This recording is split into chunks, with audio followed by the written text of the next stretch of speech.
episode. So speaking of that we talked a couple weeks ago about like what our most annoying like Halloween trend is. And I said like unnecessary sexy costumes, right? And I also want to clarify that I don't mean any sexy costume because I've been known to enjoy a sexy costume. However, I heard that this year there is going to be a sexy hand sanitizer costume. Oh, wow. I thought you were going to go with sexy plague doctor. No, thank you. Oh, you know what? Actually, I've seen that one too. Sexy plague doctor is actually kind of creative. I think that would be funny. Like you got the big like the beak nose mask. mask. Yeah.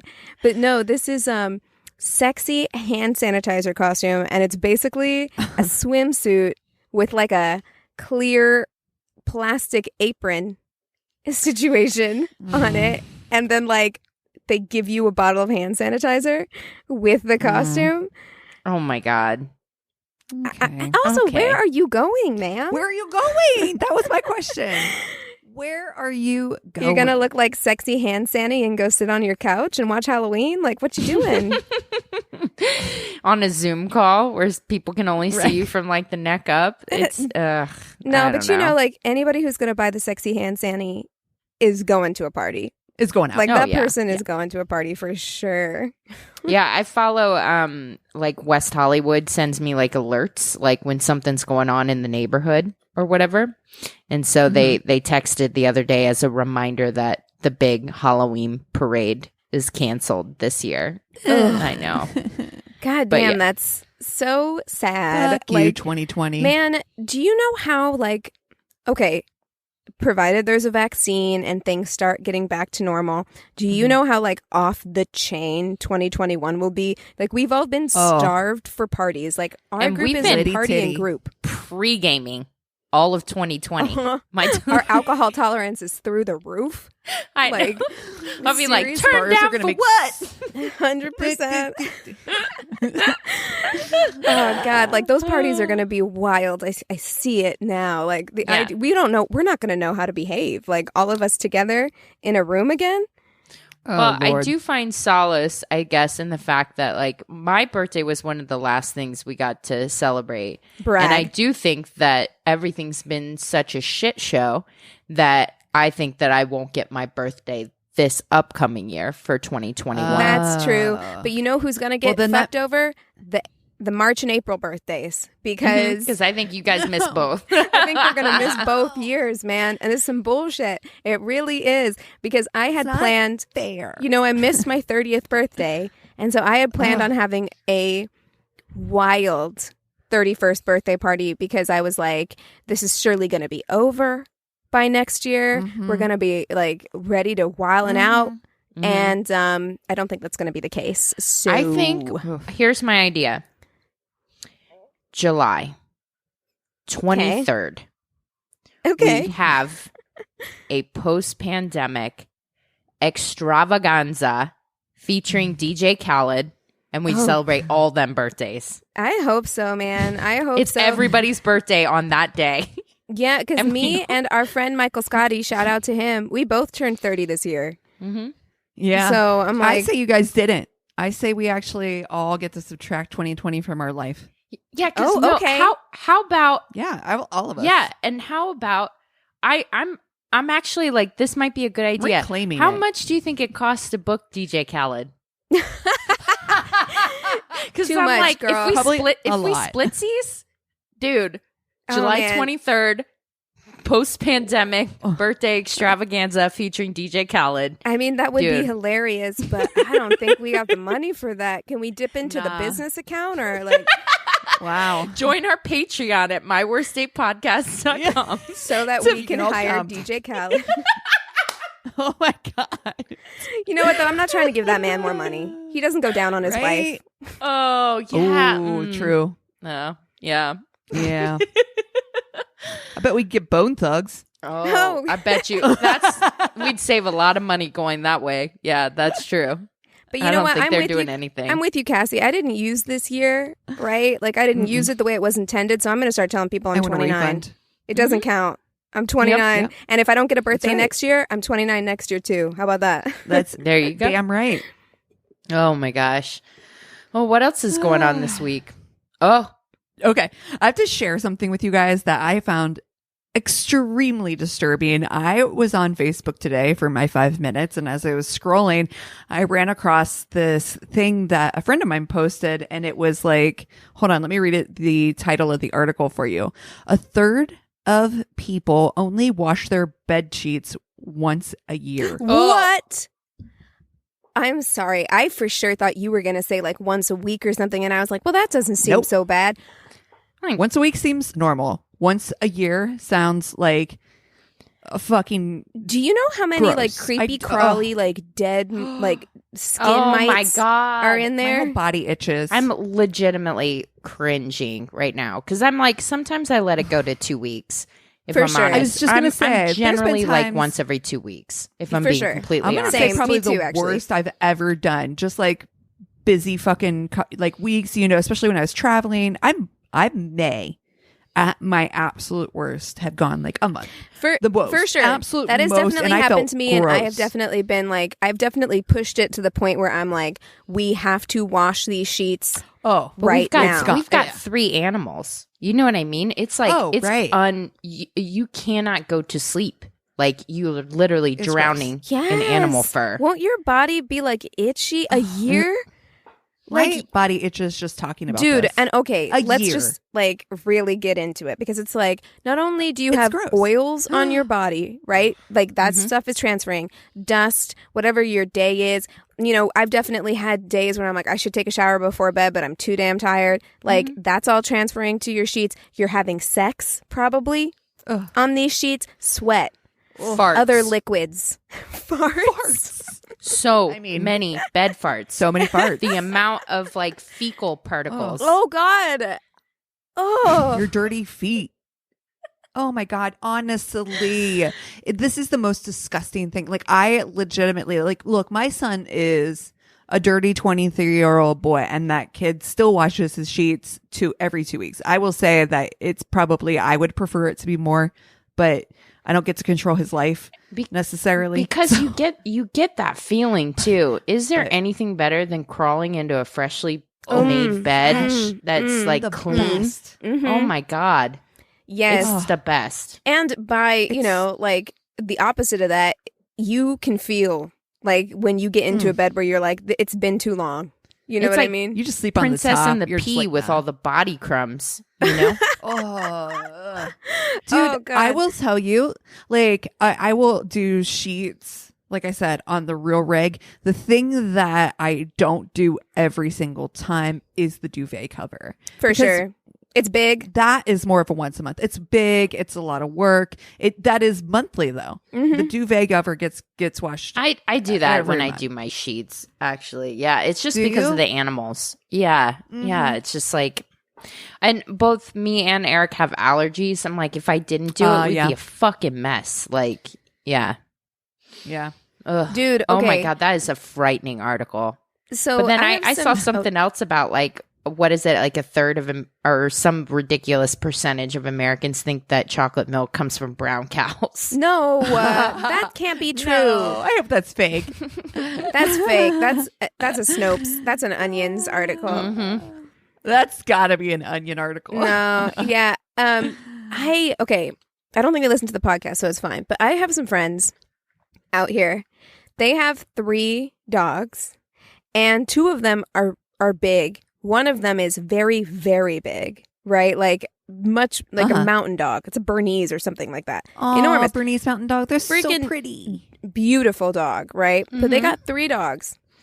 And I was talking to them, and they were like, well, the dogs sleep in bed with us. And I was like, all 3 dogs? Holy cannoli. And they were like, of course, all 3 dogs sleep in bed with us. And I'm like, what? How do you have what, the a California King? Yeah, like, first of all, how big is your bed? Like, first thing. That's- And then secondly, like, how do you do anything? Oh, in bed? that's some best in show And how? moments right there. Oh, and You how, better like, get that busy bee. busy bee. Oh. And again, like when it comes to cleaning, like you got to be washing your sheets like every other day if you've got dogs sleeping in bed Oh, with God, you like yeah. that. Like, I don't mind a dog sleeping in bed with you, but I just mean like 3 dogs, like big dogs and 2 humans. No. That's a real full regular washing of the sheets. I can't imagine. I cannot. I find it hard when I have like, if the cats come in and like lay in bed with us, they don't sleep with us, but if they did and they like got in bed with us, sometimes it's hard to get comfortable with 2 cats and another human. Like, you know, trying to like do the jigsaw puzzle pieces of sleeping. I can't imagine if it was like 3 big animals. Chuck likes to come in. His thing is he likes me to build a cave with my knees up and the blankets over them so he can go into the cave. And then he wants me to put my legs down, so I surround him with my legs. So I make a bed for him underneath the blankets. That's what he wants until it's time for 4th meal, in which time he will get up, act spicy, and be like, hey, bitch, 4th meal time. But how do you and sleep then I go get him with his your 4th meal. legs up like that? Oh, I have to lay them around him. Like I have to make like a little bed around him. Matilda with my likes legs that down. too. Okay, I see. And yeah, before I have the animal people coming for me, I don't mind animals sleeping in bed with you at all. It's just the logistics of 3 dogs. Yeah. Oh, especially like big dogs like that. Yeah, that's a lot. That's a lot. I was watching. We've been kind of obsessed. We've been on this Louis Theroux kick. Do you guys know who he is? He's British, right? Yeah, or English. He's an English guy that has done like all these different like documentaries, and he did one on the Miami-Dade prison system that's fucking fantastic, and he did, but he's like. He did one for the Westboro Baptist Church. He like hung out with them for like weeks and like talked with them. And it's just so bananas what he's able to get people to say. He doesn't come off as judgy, but he also doesn't come off as accepting either. So these people, I mean, it's just like wild stuff. It's really good I vacuuming the grass stuff. Yeah. I'm telling you, man, some people love to share their crazy. They're like, here it is, guys. Because I don't think they think it's that crazy. They must not. You know what I mean? Because if anybody had any like awareness, I don't think that they would be that open about it. But you know what's kind of like, this speaks to who I am as a human being, that the only reason why I kind of knew who Louis Theroux was is because on the Great British Bake Off, somebody made a cake that looked like him. It's the only reason. And it like lodged in my brain, and I was like, okay, I know who that is. But he did one. Did one on polyamory that we watched the other night, and this is the reason why I brought it up, is because he's interviewing a throuple, and they all like shared a bed. It was 2 guys and 1 girl, and they had and I thought that this was brilliant. The way that they shared the bed is they each had their own blanket pillow situation. You know what? Anthony and I did that for a while. We did that for a while in like the hot summer, right? When it's like we have different level of blanket comfort. There you go. Like, because one person gets much hotter than the other person. So we would get in bed and like I'd have my little blanket and he'd have his little blanket. Yep. And that's how this throuple has maintained the peace in the bed, is because they're not like one of the guys isn't getting shafted on blanket. They all so it's each 2 have guys? their own. 2 guys and 1 girl in the middle. Okay. And that's how they sleep. I would be so claustrophobic in that situation. I feel like I would be too. And I definitely wouldn't want to be in the middle. Like I'd be all sweaty.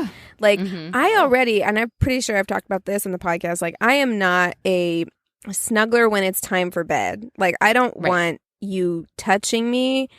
Like we can like cuddle before we decide to go to sleep. But when it's sleeping time, I am rolling over to one side. I don't want you on me. Like I need the freedom of movement. My favorite cuddle time is like when the alarm goes off, but you decide to press snooze. Yes. That is my favorite cuddle time. Yes. But yeah. Because if it's before bed, I'm worried that you're going to fall asleep on me. And then I'm going to have to elbow you. Politely. Have to hurt you. Get off of me. Yeah. So who should we fuck, marry, kill this week? God, I feel like we need to do something Halloween-y, but I don't know. Like, we already did, like, classic Halloween characters. Mm-hmm. Yeah, We've already done costumes. Mm-hmm. What about horror movies? Oh, Cassie, have you seen any movies? No. Oh, okay. Before they all die. Before we fuck, you're like kill. Charlie Brown and the Great Pumpkin. I did want to tell you, Christina. So they put out a list of like the scariest movies. They did like a scientific test, right, where they like hooked people up. Right. This was on the Daily Zeitgeist, so Cassie may have heard it. Like they hook people up to machines where they measure like your heart rate and your blood pressure and like all that stuff to determine like what is the scariest movie actually. I heard it was Sinister. I was about to say Sinister and Insidious scored like super freaking high. And like movies like Hereditary had like a major like dread factor, like scored high on the dread factor.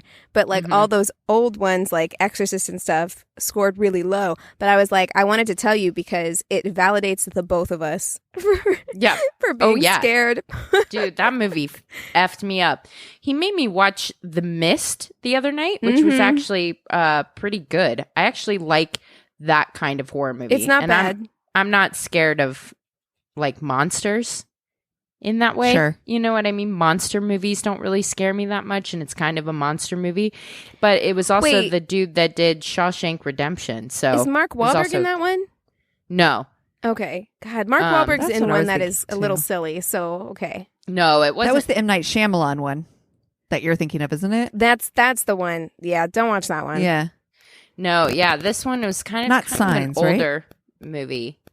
I don't think Signs. But I have seen The Mist, and I remember liking The Mist. Oh yeah, I like it. It had Marcia Gay Harden in it as this like crazy Christian lady. Yes. It was bananas, but definitely I would recommend it. She's awesome. She plays a Karen like nobody's business. She sure does, dude. She sure does. Oh my God. Speaking of Karens, we went to 7-Eleven earlier today to pick some stuff up on our way home. And this guy was like on his phone, speakerphone, getting you into a fight with this woman who is named Karen. And Eric's like, we just needed to run in and out. We spent far too long in that damn store. Dude, of course you did. He was like, vacuuming the grass. I was like, gotta know how this ends. I gotta know how this ends. Dude, my brother was showing me stuff on Reddit, and I can't remember what like Reddit hashtag whatever it was, but it was like public meltdowns or something. And this video, I'm gonna have to try and find it for you guys because it cracked me up. It was like these two girls. One girl, like they're in the street and like one girl's up on the other girl's car window and talking shit. You can tell she's talking shit. And the guy is sitting at the Taco Bell drive-thru and he's recording them. But at the same time, he's like ordering his food. So he's like, yeah, I'm going to take like 2 quesadillas. And he's like videotaping them. And the one girl gets out of the car and then they start like fighting in the street, like pulling hair, like rolling around on the ground. And meanwhile, he's just sitting there like, and I'm going to have a Mountain Dew Code Red. Like, oh no. He's like, I can't be fucked with this. That was amazing. I'm going to have to try and find it and send it to you. But also for everyone who was just yelling at their TV screen, it was The Happening was what I was thinking of. The one with Mark Wahlberg. Yes. Yeah. Yes. Did I just say TV screen? Well, tomato. Whatever, dude. I'm tired. Jeez. Well, we did do horror movie like villains. We did like the classic. Yeah, we did like Freddy, Jason, and Michael Myers. Mike Myers. Oh, we did, huh? Mm-hmm. Yeah, last year, year before, maybe. I think what else? Gosh. Halloween Candy. Oh, we did that. Did we? I don't think we did. Yeah. Oh, I thought we did. Well, first of all, maybe not. Fuck a candy corn, am I right? Oh God. It's about to be divisive because some people really love that shit for real. It's terrible. I hate candy corn. It's the worst. If I wanted to eat wax, I'd just save up my earwax and eat it later. My least favorite. That's what I feel like I did. Sugar daddies. I hate those. It's just caramel. It's not. It's a teeth-breaking nightmare. It is. You got to get it warm enough. You got to give it warm enough. I don't mind a sugar daddy. I mean, like, it's not my favorite. Like, here's the thing. I don't know who's going out and buying this stuff. Like, when they're shopping for their candy for like, do they hate children? Yeah. Yeah. You know what I mean? Because I'm just and like, here's dum-dums. I'm That's okay all with you dum-dums I'm get. okay with a sugar daddy, but I would never buy it for like to hand out to children, you know? Divisive thing I'm going to say here right now. A Tootsie Roll is just a brown candy corn. Oh, Yeah. Kinda. Oh, that's rude. No. I don't know if you're wrong. It's not the same. Have you read one of those stupid lemon ones? Oh, Okay, the lemon ones can fuck off. They really can. It's like a pledge favored candy corn. Okay, but all right, I'm gonna unite us because I'll eat a Tootsie Roll. I'm gonna unite us right now though and say that the worst candy of all time is a goddamn circus peanut. Have you ever had a circus That's peanut? disgusting. Why do those still you. exist? No, Who is it's making them? disgusting. Who are they for? what is it? What is like, it made it's like of? a marshmallow type consistency on the inside, and then like a waxy. If outside. they told me they got the stuff to make circus peanuts from Mars, I would believe it. It does not seem like something that comes out of it's nature not good. from Like, Earth. who It's like likes a it? candy corn and a peep had a baby. Ooh, goddamn. Mm-mm. It's horrible. No, ma'am. I don't like that at all. Oh, yeah. So, okay, fuck, marry, kill, our least favorite Okay. Okay, Halloween I don't. candies. Nobody gets those circus peanuts for Halloween. I got them when They're I was like a kid. not but individually wrapped. I got them when I was a kid, but like I, for sure, have not been trick or treating in. There was well over a decade, so- one lady on our street that would hand out a box of sun-made raisins and a prayer book. Oh, fuck off. You just That's wanna be pretty much the hated. worst. You just really I want to be hate it. hated. Like, why even give the raisins at that point? Like, if you're just gonna hand some out, just give them the prayer book and go. I mean, like, ma'am. and if you really want to convert people, give people like a fucking Snickers or A something. full-size You know what I Snickers. mean? I'd be like, I really hate Yeah. raisins. So does that mean I hate? Jesus, you gotta like, try to sell me on this. Yeah, Right. it's not a go for sure. Like she's not a good saleswoman at all. But okay, Get that Hershey bar up in there or something. something. Okay, the worst ones. Okay. What are those? Were those called like bottle pops or bottle Caps, tops? the They were bottle like cola caps. flavored bottle caps. Yeah, Oh, mm-mm. God. Ugh, God, those are What's that- chalky. What's in that? Just like sugar water? Just pure chalk. probably. They're not yeah, good. Just chalk. Just cut up. You know which pieces of other chalk. ones were also bad is the soda pop ones, the ones that were like shaped like a bottle of soda pop, and you like bit off the top, and it had Yep. like liquid inside. That's what I was thinking of. That shit's gross. The wax. The wax Ugh. lips. You remember the Ugh. wax lips? but at least the wax lips were kind of funny. Like when I was like 8 or whatever, I'm like, this is cute. I'm But not you going to could eat it. them? Ugh. But it's funny to put it on my face. Like the bottle caps and the candy corn, they serve no purpose. Yeah. Mm-mm. Okay, so are you going with bottle caps, Cassie? Yeah. I'm gonna go Um, classic then and go candy corn. Yeah. I'm gonna have to do sugar daddies. I don't Okay. like working that hard on candy, and I feel like that's conducive to how I feel like I would have to kill it, because it feels like that's the type of person that you have to like suck their dick for like an hour. I mean, you're You know not what I wrong. Mm. You're not wrong, but I don't know. Maybe I like to work for it a little bit because I fuck with the now and later too. Like Mm-hmm. Oh, I like now. I'm into it. Bit of honey. Do you remember bit of honey? A bit of honey. Oh, yeah, I do. Oh my god, my mom used to get those. They're so good. God damn. All Okay. right. What are we doing? So those three. But I will have to say the flavor of the sugar daddy is the best of the three. Superior of the Yes. three for sure. Yeah. Full superior. You know what? Okay, I know what I'm gonna do. I know what I'm gonna Okay. do. I think Okay. I know too. Okay. I am going to actually fuck the candy corn. Okay? I'm going to fuck the candy corn because I feel like the candy corn has been dogged on for so long that it will be grateful and it will work hard. Yeah, It will work I hard doubt for it. me. It's very, Okay. I doubt very Chad sweet. will. Yes, it's going to be very sweet, which is maybe not my favorite for a fuck situation. But anyway, I'm going to do that because the bottle caps are just so dry and chalky. And there is nothing about that sounds appealing in a sexual situation. Have you ever kissed somebody whose mouth was way too Dry dry? mouth. Oh, God. Ugh. Oh, yeah, I have. You feel every bump and texture on that tongue. Can you imagine what that's like in other places? Sandpaper. sandpaper, and I'm not into it. There is nothing about a bottle cap that I feel like I'm going to get something from this situation. So it's a pass for me. And then I'm going to marry the sugar daddy because it's the best flavor of the three of them. Yes, it's probably going to make you work hard. Granted. Yes. You're going to work hard, but also it's a sugar daddy, okay? So you're working hard, but you're getting something in return. So return. I like your reasoning, ROI Keegan. Is so much better. I think I'm on board with your logic on this. Your breakdown is kind of perfection. Yeah. Well, then I'm going to be the one who has to fuck it up, and here's why.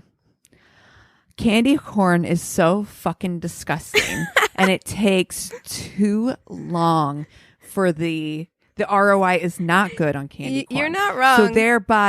So thereby, I would rather do a quickie with a bottle cap, just chomp chomp done, in and out, be over it. Swallow some water, get some water down you, and then and just finish myself off later. That's fine. Yep. It's done. Then fuck around with some dumbass vanilla ass candy corn. Mama ain't got no time for that shit. And then I'm on board with marrying sugar daddy for all the reasons. The name, the flavor, I'll put in the work because the flavor's on point, and I don't mind. At least I'm not sucking a candy corn. Yeah. I was just gonna say, I thought about it, and I'm really torn. I'm on board with marrying sugar daddy as well, even though it, to me, like the amount of time you have to spend just like working it in your jaw is so much. But you save some for later.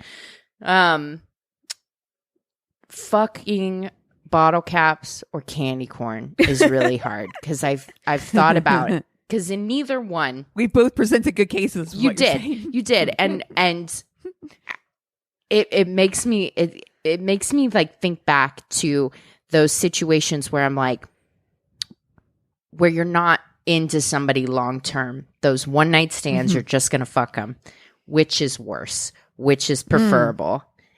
The sweet guy, nice guy who's like. Going to try to make love to you, or the dry thing that's going to be over quickly before you're done. They're both very terrible. Bad. Yeah, they're both bad. Very bad because neither dry, one is fun. Oh, I don't know if I dislike anything. This is like voting for president, which is worse. Oh, get in, bitch. We're compromising. I gotta say, Cass, I think I'm leaning towards you because there's something about like. The guilt extra level's less too. Exactly. I don't feel so guilty for bottle caps. You know what I mean? I feel like them and leave them. I feel like I just lost at a speech and debate. You know what I mean? Like I presented my case. Felt like it was a strong case. I was feeling confident. Yeah. It was a strong case. That's a good one. It was a really strong case. So we do have a new patron this week. Yes! I want to give a shout out to our girl, longtime listener from the very beginning, Michelle Church. Hi, hello, welcome to our Patreon family. We are so happy to have you. As always, you've been an OG from day one, and we love you. So thanks. Yes. Thank you. And this is My Worst Date Podcast. I'm Christina. I'm Keegan. I'm Cassie. You guys want to take 5 and we'll come back with stories? Yes. Sounds good. Cool. And we're back. All right. Hit it, Christina. All right. So this story comes from Reddit. You will, at one point, trigger warning, have to do math. So. Oh, no. Oh, okay. I'm bad at math. This guy will spell it out for you, though. So it's a fun math problem. So let's just dive in and play. I got my pencil and paper out. Okay, so I'm halfway around the world from where I grew up at a friend's house for a party, and I meet this attractive young woman. She was 19. I was 35. We chat for a bit, and it was fun. Already, Cassie and I are like, record scratch. I wasn't really planning on taking it anywhere, as she was a little on the younger side for me, but she was bright, funny, and she still has teen in her name, okay? A little on the younger side, my dude. I mean, she is legal, like, so props to you, but like, Exactly. She was bright, funny, and seemed to have a good head on her shoulders, so I was enjoying the conversation. Unfortunately, I got a phone call about a work issue that was on the urgent side, so I had to cut the evening short to go deal with that. I told her it was pleasant to chat with her and wished her well in the program. As I turned to leave, she stopped me and asked if I'd like to grab a drink sometime and continue our conversation. I figured, why not? Drink? You're 19, honey. Is this in England? Well, she said it's halfway around the world. Almost anywhere but the U.S. Okay. Yeah. Sorry for being so judgy. I figured, why not? Gave her my social card and told her to email me and we'd set something up. The next weekend, we went out for drinks in the afternoon and not only continued our earlier conversation, but had one of those long, winding talks about life where you'd both be on the same page and bonding over stuff. So while I hadn't gone into it with romantic intentions, she was definitely charming, attractive, and fun. I was enjoying her company, so I invited her to continue the afternoon into evening and join me for dinner. Things really just seemed to click between us, and the chemistry was great. As our conversation got deeper, we started talking about where we grew up. And while I knew she was from Chicago, she talked about the suburb which she grew up in, and I remarked I knew it well. She was surprised and asked how. I answered that I had gone to a summer camp for several years in Wisconsin, and many of my friends from camp lived there. So I had taken to stopping over and spending a few days with my friends before and after summer camp. She immediately knew which camp I was talking about and mentioned that her mother had gone there also. No. Okay. No. Okay. No. Okay, continue. I'm sorry. I've had a few things. No. First of all, we're back in the States. So, but okay, proceed. My spider senses started tingling, but it was the next words out of her mouth that chilled my spine. Did you know... Insert her mom's name. Was she there when you went there? Oh. I choked on my drink. Not nearly choked, full on choked. I did, in fact, know her mother. We had dated and slept together for a good part of the summer before I turned 16. I quickly did some math in my head. 35 minus 19 equals 16. Oh, no. Instead of answering her, I cautiously asked her when her birthday was. She told me the date and asked why. What do you mean, why? Why do you think he's asking you? Fortunately for me, the timing was off by several months, so I was safe, but the realization of how close I came to having just spent several hours flirting and ogling with a girl who literally could have been my daughter entirely killed the mood for me. I should hope so. I should really hope First so. phone, I would have left and been like, I got to make a call real quick. Also, Let's get your mom on several the months phone. in which direction? Because I'm like, look, people come early and they come late all the time. So I still don't like it. I don't like it. I don't like when you have to do math problems. I sure that don't. You're sitting there with your And daughter, also, sir. Again, look, it's legal. You know, I understand like age is just a number and stuff like works out all the time, right? And who am I to judge? However, look, okay, I was in the drive-thru at Taco Bell the other day. And it was across the way from, I'm in Springfield, and MSU is like right by my parents' house. It's the college, and there was like a soccer team playing in the soccer field while I was in the drive-thru, right? So you got to see close hand what a 19-year-old looks like. That's exactly what I'm saying. Because like I looked over and like it's a bunch of shirtless guys. So I was like, okay, like let me look at this. And I was like, oh no, college age kids are babies and they're look like children. Babies. And like I can't see myself ever wanting to date a 19-year-old. And look, again, I understand that it might work and that it works for some people and like that's a thing. But like for me, I'm like, what are we going to talk about? What's going on? Like, for me. Well, I hate this. Okay. Alrighty then. This one is also from Reddit. Met a guy on my first week at a job where we held events on a college campus I attended.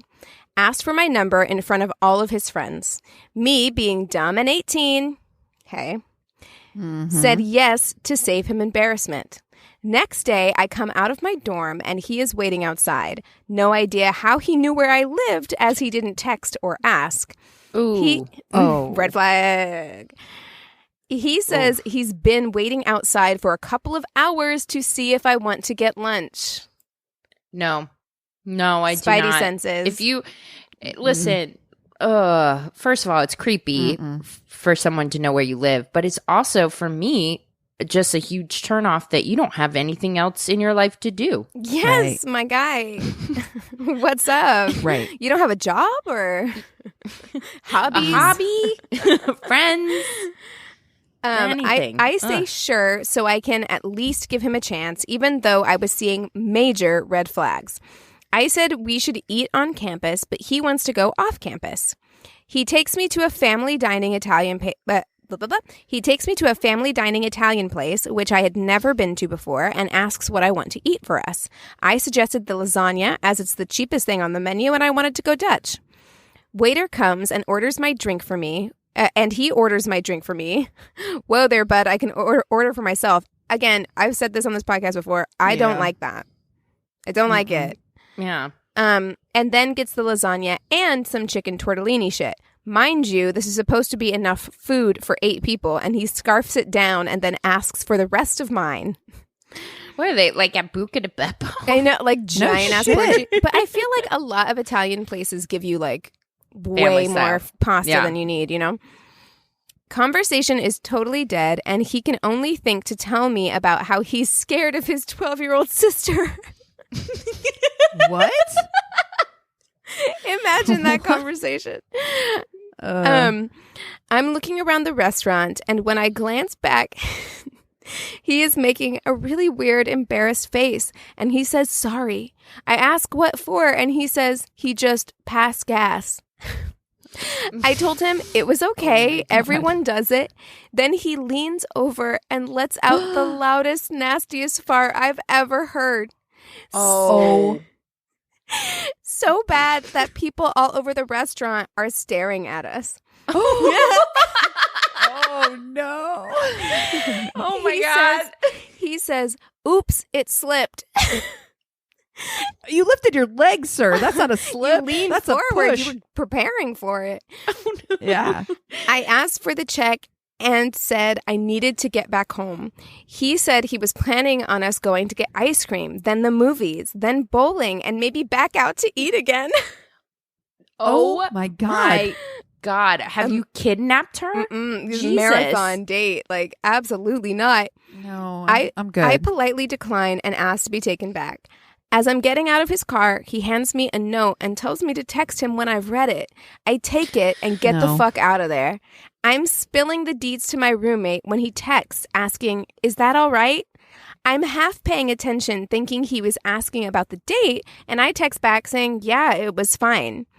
He replies thanking me over and over again and can't believe I'm okay with it.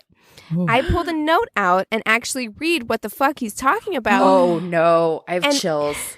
It is typed note, which already How is that worse? It's so much worse, though. Because someone took the time to get on a login, get on a computer, open Word, type it up, print it out. Assuming they have a printer. Yeah, exactly. Like, maybe or you you're had to at the public library. Like, my dude. It's a typed note which has my full name on it. Can you imagine? It's like Keegan Marie Winfield. No. Remember, I met him the day before and never gave him my last name. And it's a full Bible verse. And he tells me he's a, quote, second chance virgin and had lost his virginity to another woman. And he's deeply apologetic. And he asked that I not try to seduce him to have sex during our relationship. Wow. What the fuck? Who is this guy? I text back. Oh my God. Terrible. I text back saying I think he has the wrong idea and had to politely tell him to fuck off since he kind of forced me into a date and that I did not imply we were in a relationship. He texts me 2 weeks later asking to hook up before he leaves town. So much for that second chance virginity shit. And she says, P.S. I kept the note for proof of how ridiculous the whole thing was. I want to see that note. Dude. She's like, bitch, I got receipts. Receipts. Oh my Do you think that was just like, that was totally had to be like a play or something like that for him to get, you know what I mean? That typewritten note. I'm sure he had that Word doc save on his computer and he just printed it out for before. He just fills in the name. He just fills it in. He goes to Facebook.com, tries to find her through mutual friends, figures out her middle and last name, and then fills in the blank. But what college student do you know who has an at-home printer? Like, that motherfucker had to go to FedEx. Yeah, no. I hate this. Ugh. Terrible. Ugh. All right. I also got mine from Reddit. I took a girl out to a fancy dinner at a well-known steakhouse that's about an hour away from where we lived. The dinner itself was great. She commented her steak was fantastic and she wasn't used to eating such high-quality, juicy steak. As we were waiting to I don't know why that's funny. I don't know why that's funny. It's so funny to me too. Why is that? I've never had a steak so juicy. Steak. As we're waiting to exit the parking garage, she held her stomach and started freaking out, saying she needed to use the bathroom. I told her to run up the stairs because we were stuck in the middle of a long line waiting to leave the garage. She screamed at me to drive onto an empty floor. It was closing time. All the cars had left towards the exit already. Once there, she started barking at me to get out of the car. I was at a loss for words and I didn't know what was going on, so I obliged. She had shat herself on my passenger seat. Oh, no. Let me repeat. She shat herself on my passenger seat. No. I was shocked, but also empathetic. Obviously, if she could have held it, she would have. Luckily, I had a blanket in my trunk, so she took off her dress she'd shit in, put it in her purse, and wrapped herself in the blanket. God. I feel so bad for her. I feel so bad for her. Imagine the mortification. You'd never recover. Horrible. The hour drive home was the longest hour of my life. An hour? Both windows we down. cracked our windows, trying to breathe through our mouths in an effort not to smell am I her the only one who feces. doesn't want to breathe through the mouth, even in that situation? I'm like, No. the poop particles Almost in your worse. mouth. Almost worse. I had her drop me off at home so she could clean my car and mess at her place and come drop my car off the following day. She cleaned what she could and then she took it to a place somewhere to have it professionally cleaned. I feel so bad whenever someone sits in that seat. He's like, worst date ever. Oh my God. Oh my God. We stopped talking shortly after the accident/incident. Oh, but I'm like, at least she went and got it professionally. Honestly, cleaned. she did the best she could in that situation. I feel for her because nobody wants to be there. Like, if that happens to you, like, of course it wasn't intentional. No one wants to have that situation happen. Yeah, it's the same as my dog. Like, I'm like, I know he doesn't want to have an accident in the house. Like, he's old. It's the same as your dog. You know what I mean? No. Shit happens. And he has that same look on his face, when he, like, can't make it outside. And and I'm just like, baby, it's okay. I know you don't want to shit in here. Exactly. The same. But yeah, it works out the same, too. Like, I mean, you either never talk again or you're married now. Yeah, it's one of two things. That's true. You don't remain casual friends with somebody who took a deuce in your passenger seat. Like, you really don't. No way. No. No. Well, okay, guys. Are you ready for my crazy in love? Yes. That I told you guys that I struggled today because not only did I want to find a crazy in love, I wanted to make it a spooky Halloween crazy in love. And I think I found the ticket. And God bless the Sling app and Investigate Discovery for coming through. Investigate. Investigate. Because they have a show entitled American Monsters that gave me this lovely story. So let me get everything ready to go here. So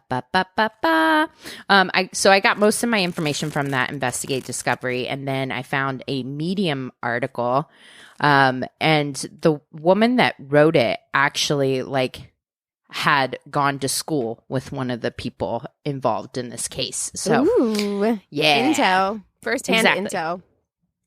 So Brian and Randi Trimble were this perfect couple in the late 90s. They met up while they were both applying for a job at a daycare center. And there were 2 openings, so they both got in, and they met and bonded and started dating. And it just seems really perfect. Their relationship progressed. He was kind of quiet and nerdy, and she was really fun, outgoing, super smart, very, very driven woman. And, all things lead to the altar. So they get married, and there's lovely footage of them on this Investigate Discovery channel of their wedding. She's got this really interesting gown. I think for the year 2000s, it was really nice. I like the shoulder pattern it had, but I don't like that it's got it's short sleeved. I don't love it. I would have loved it better as a long sleeve. I'm gonna need. Yeah. Now I'm I need to see this. I'm gonna need Cassie to post that on our Instagram when this episode comes out, because I'm sure all the worsties want to weigh in on that piece of fashion. Yeah, exactly. Yeah, it's definitely a year 2000. They get married in the year 2000. And year 2000. What's really moving about their wedding is that shortly before they got married, Brian got diagnosed with MS. And, Randi's mom, who she's best friends with, is honey, I know you love him, but is this the life that you want for yourself? MS is not curable, and you might not be able to have kids. He might end up in a wheelchair. This is very serious. You need to think about this. And Randi was nope, I love him. I will stand by him. And so she started working 2 jobs to start saving money, the nest egg, because she did want to have a family. She did want them to be okay, even though he'd just been diagnosed. His speech was already starting to slur a little bit, but it wasn't too bad yet. It was pretty advanced then, because I have 2 cousins who have MS. And so I feel like that's pretty far down the line if things are like that. Well, that's how they got the diagnosis, is because she's a speech pathologist, and she started noticing little changes in his speech patterns. And so it was still kind of early on when they got married. So at this time, Brian's not working at the daycare center anymore. He had kind of flopped through jobs and stuff. He wasn't as driven as Randi. So he starts working in the IT department, and he gets to be really good friends with this guy named Blaine Norris. Blaine. Every time I hear that, I think of Pretty in Pink. The Jason Spader character. Or wait, is that his name? No, not James Spader. James Spader. Yeah, in Pretty in Pink. His name. Oh, wait, no, it's not him. It's Matthew McCarthy. His name is Blaine. And Ducky says it sounds like an appliance. That's all I ever hear now. I'm like, Blaine. Okay. Blaine makes me think of Waiting for Guffman, which is what's so perfect for what's coming next. Oh, God. Because Blaine, even though he's working IT during the day, he has movie star dreams. He is convinced, after seeing the Blair Witch Project, that he can make the world's next hit horror movie. I mean, to be fair, that movie shouldn't have been a hit either. I rewatched it recently, and I was like, this is a mess. This movie's a mess. So, okay, where do they live? They live in Pennsylvania, right next to the Appalachian Trail.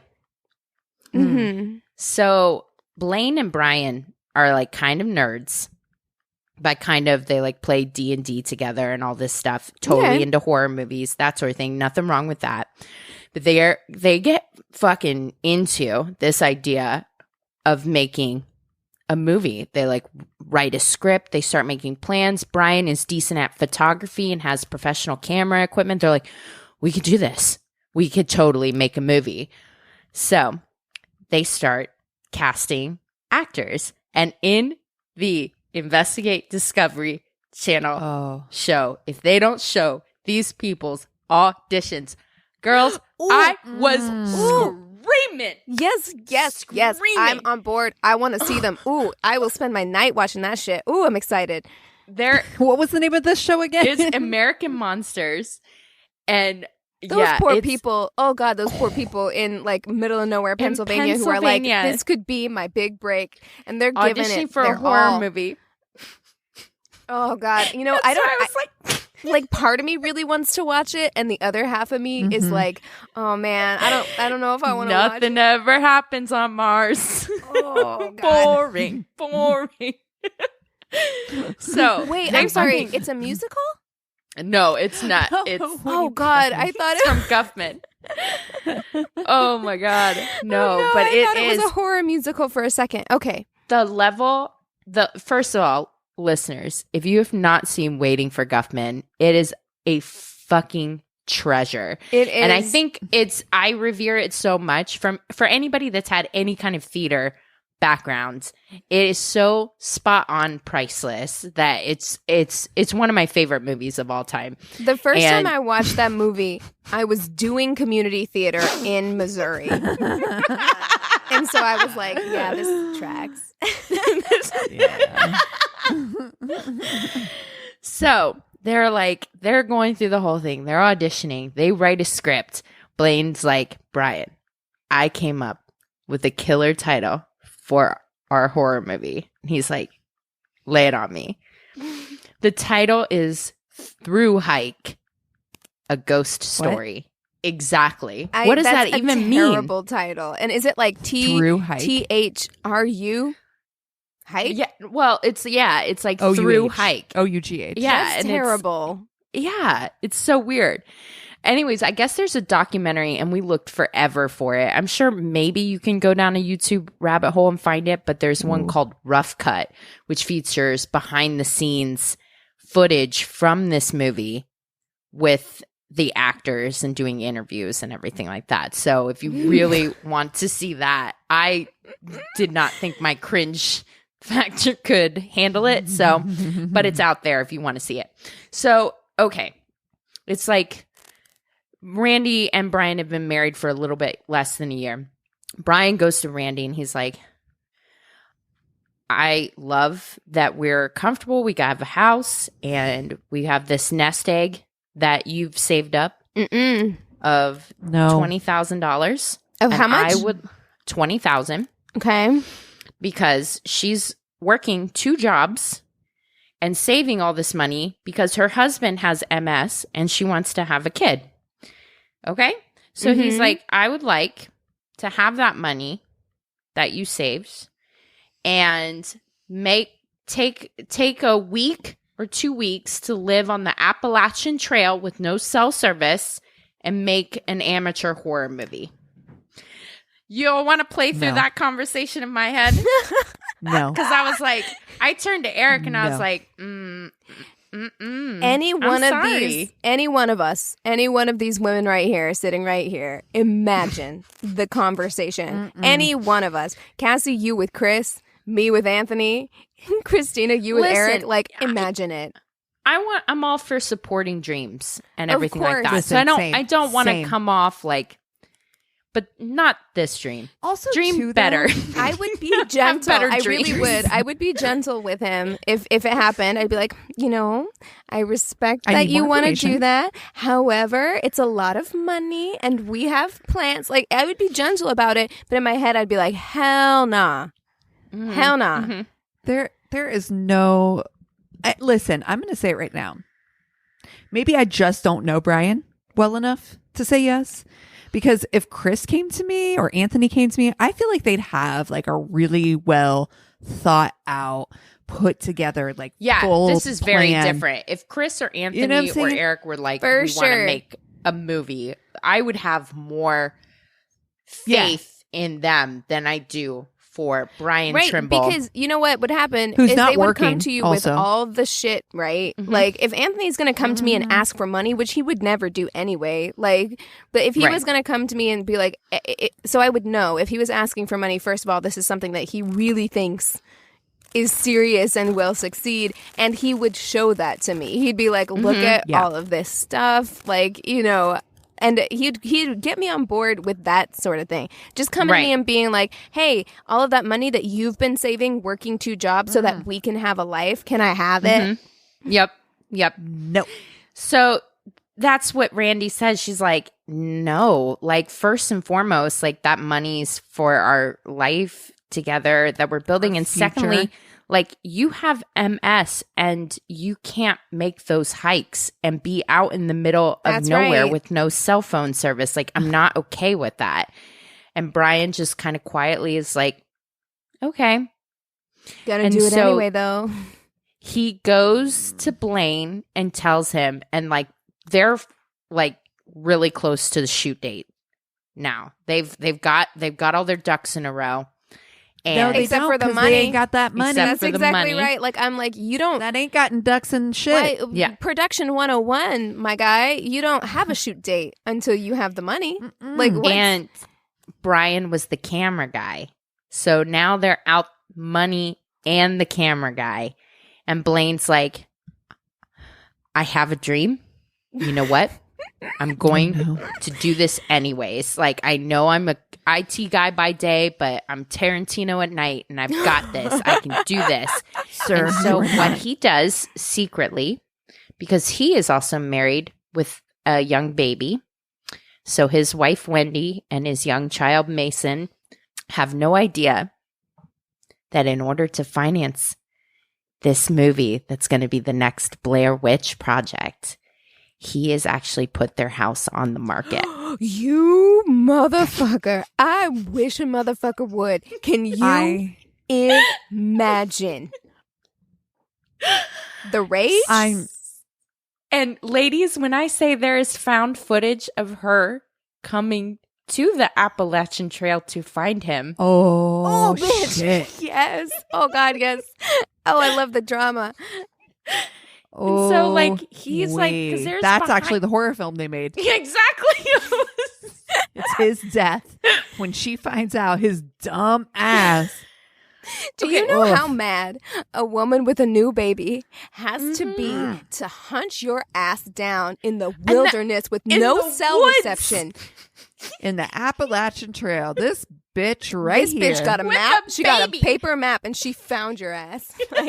Like a compass and a in compass, one hand and a newborn in the other. Oh, God. Like, when I find this motherfucker, I swear to God. Oh, God. Oh, man, I want to see that footage so bad. Oh, my Lord. So, his marriage is over. It's done. Wendy's like, bye, deuces. Go Good fuck for yourself. her. Oh, God, And I'm proud of Blaine's you, like, Wendy.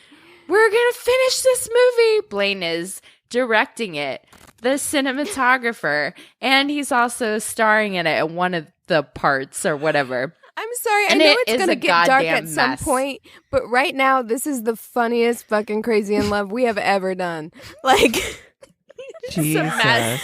That's why I was like, they're shooting a horror movie. I was like, oh my God, perfection. It was such a relief to me too, because I put so much pressure on myself for this one. But yes, so it's a mess. When you see all of the things, he makes some of his actors get in a lake. Like, the premise of the movie is that there's a group of hikers that go into the woods, and there's a ghost of an old miner who kills them off one by one. original. Which the old miner, his audition, his one line in the movie is, "Why won't you come join me in my mine?" No, sir. So Tarantino, you are not. Oh, Yeah. God damn. yeah, Like, it's a mess. They're behind schedule. He's racked up 18 G's in credit card debt alone, and it's just a mess. But it finally ends. It's done shooting. But Brian is so envious that Blaine got to live out his dream. pretty much. Like, he's not just an IT guy. He had a dream or whatever. He risked it all, and he made it something happen. You know, it's not Blair Witch Project, but he's making it happen. He still has to edit it and everything like that. But so Blaine and Brian are talking at work, and Brian's just like, my God, I just am so angry. I just feel so trapped. I feel trapped. I can't believe like I wasn't allowed to do something like that. And I feel like my whole life is just going to be baby office, baby office, baby office, day after day after day. And I just feel trapped in my life. So you can leave. On January 10th of 2003, it's a cold night in a quiet Pennsylvania suburb. And Randi gets home from one of her 2 fucking jobs. And she parks in the garage like she always does. And there's a man in all black that attacks her, strangles her, and stabs her 27 times. Brian is at TGI Fridays with his friends because he doesn't work 2 jobs, and comes home and finds her body in the garage and calls 911. So the police come and they're like, it's always the husband, but they're like, husband was getting some, onion potato rings. skins. Yeah. Exactly. He was at TGI Fridays. The waitress remembers him. The friend corroborates it. Airtight alibi. So the case goes cold. They're like, we have no idea. Like, who wants to kill this person? It must be like a random person. And the other thing that annoyed me about this case is that the whole house was ransacked, but nothing was taken. People, if you're going to stage a burglary, take my some Lord. shit. Burgle. You got to do it. You got to do it. Like, I don't get that either. Like, classic Dateline mistake. So they know it's not a real burglary, but they're like, the house is trash and this beautiful woman is dead. Brian seems really upset. And he's got an alibi, so we don't know where to go from here. So it kind of goes cold. But they keep pressing on Brian because one of the veteran detectives is like, just some don't feel right. I don't love it. Say, I don't love this. So he just like kept calling him daily to check in on him. Here's what's going on in the case. What's going on with you? Asking him a couple questions, but like daily, every day. They finally think they have enough. They've interviewed coworkers, and coworkers are like, there's one coworker named Tracy who's like, you know what? Like, he was, saying he wanted to divorce her right before the holidays. And then, like, I don't know. You need to look at him and Tracy. Tracy was like, I'm not playing no real games. Hero. The other thing that helped is that they had confiscated a computer in the house when they did the search, obviously when the crime was committed. And they found on his computer a document called, like, How to Get Away with Murder. You dumb motherfucker. Okay. Like, oh, goddamn. So they bring him in, and he goes in with his mom or whatever, and they're like, all right, they don't have, like, shit or whatever, but they've leaning on this psychological warfare they've put him through for the past few months, and they're like, so you tell us how this happened for real, because we know that you're involved somehow. And if you do that, we'll take the death penalty off the table. And he turns to his mom and he's like, Mom, can you wait outside for 5 minutes? Oh, no. Can you go outside and shut the door, please? Exactly. Thanks. And so then he confesses and says that it was Blaine. Blaine Norris was waiting in the car or in the garage and committed the murder. They pick up Blaine. He confesses to the whole thing. So it was basically a plot. The big payoff for Brian was that she had $100,000 life insurance policy.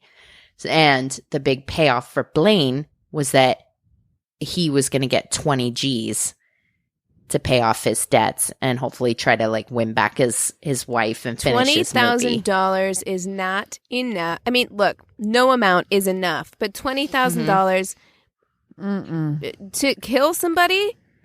Really? Wow. Yep.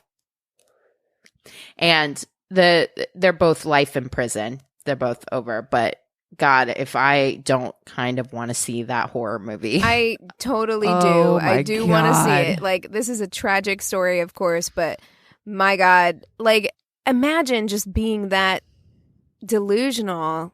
Like, you have to be completely disconnected from reality. All of it. The movie, the murder.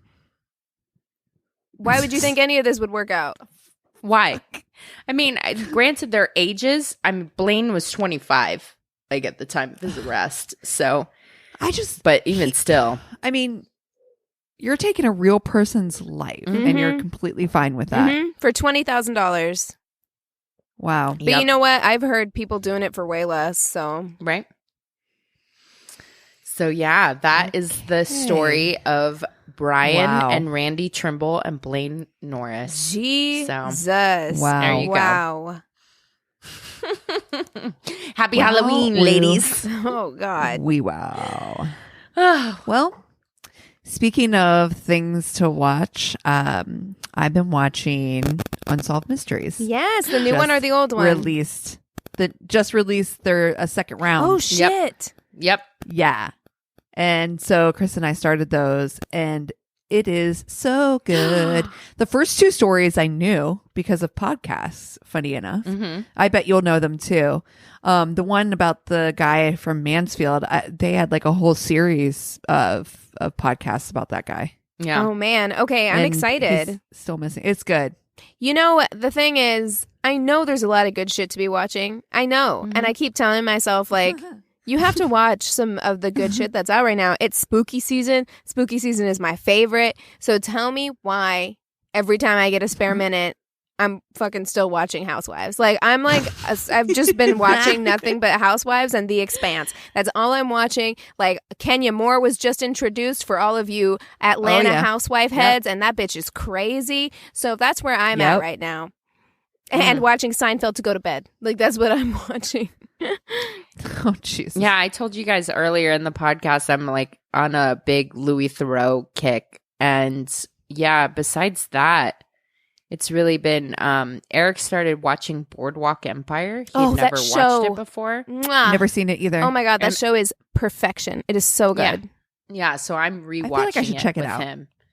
You should absolutely... Yeah, Steve Buscemi is fantastic. The whole cast is fantastic. And Cassie, you should watch it for like hair and makeup and clothes alone. Like, it's like a visual feast. So, funny story about that. One of my hairdressing friends, a girl I actually used to work together with in Columbus, she won an Emmy for doing hair on the show. Wow. Well, amazing cool. job because that show is beautiful. Right. Yeah, it is. It's really, I think because I've watched it before too, it's like the perfect thing. He puts it on before bed and I'm like, gangsters. Nighty night. Night night. Yeah. Well, if you guys have television shows we should watch, if you have stories, it's getting towards that time again where it's my favorite time for you to write in stories of meet the family for the holidays. And holiday parties. Yes. I know we're not having any this year, but in the past, have you taken the wrong person to a holiday party? We want to hear about it. Oh, we want all the details about how they embarrassed you in front of all your coworkers and your boss. I want to know about it. Oh, I want to know. We had such good stories. The family drama. I want to know all of it. So go to our one-stop shop of a website. It's myworstatepodcast.com. And we love you guys so much. Cheers.